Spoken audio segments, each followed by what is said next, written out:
আসসালামু আলাইকুম প্রিয় শিক্ষার্থী বন্ধুরা, তোমরা সবাই কেমন আছো? আশা করি সবাই ভালো আছো, সুস্থ আছো। আলহামদুলিল্লাহ, আমিও ভালো আছি।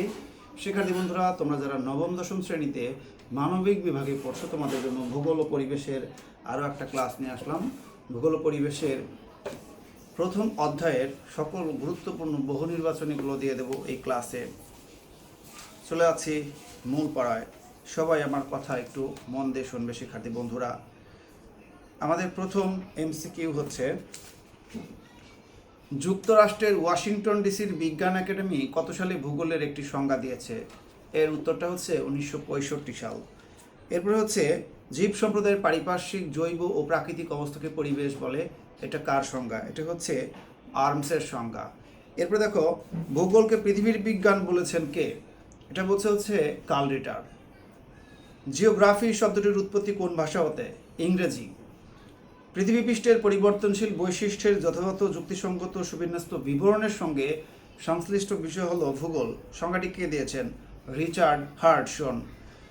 পৃথিবী ও এর অধিবাসীদের বর্ণনাই হলো ভূগোল উক্তিটি কার? অধ্যাপক ডাডলি স্ট্যাম্প। গ্রাফি শব্দ দ্বারা কি বোঝায়? বর্ণনা।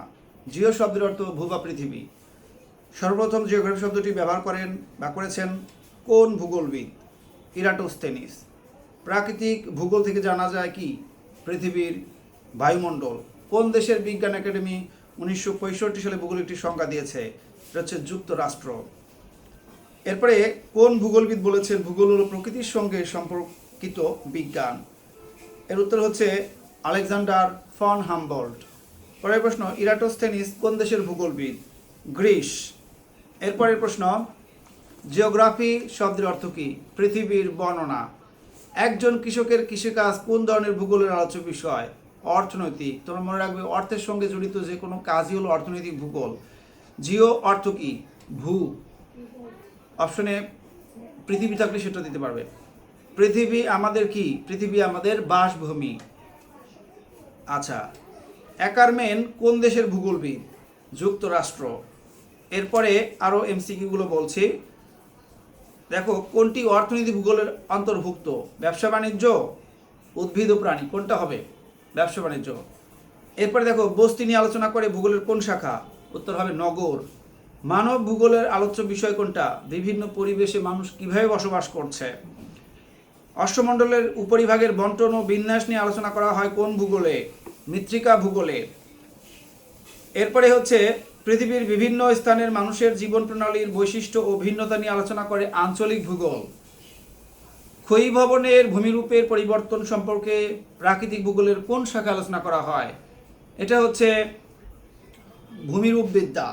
সমুদ্রকে রক্ষার কৌশল মানব ভূগোলের কোন শাখার আলোচ্য বিষয়? দুর্যোগ ব্যবস্থাপনা। মানব ভূগোলের আলোচ্য বিষয় কোনটা?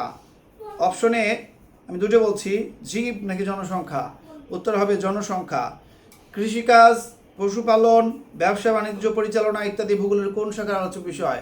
এটা হচ্ছে অর্থনৈতিক ভূগোলের আলোচ্য বিষয়। খনিজ সম্পদ সংগ্রহ কোন ভূগোলের অন্তর্ভুক্ত? এটাও কিন্তু অর্থনৈতিক ভূগোলের অন্তর্ভুক্ত।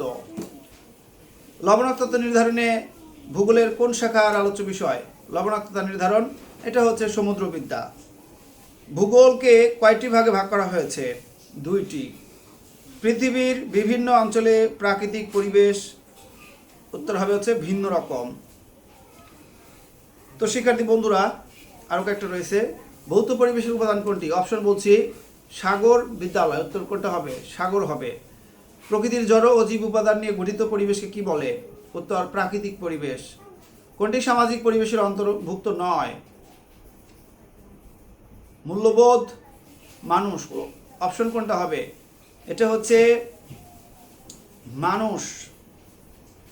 এরপরে কোনটি প্রাকৃতিক পরিবেশের অন্তর্ভুক্ত নয়? মানুষের আচার আচরণ। এটা কিন্তু সামাজিক পরিবেশের অন্তর্ভুক্ত। তো শিক্ষার্থী বন্ধুরা, এমসিকিউগুলো তোমাদেরকে জানিয়ে দিলাম।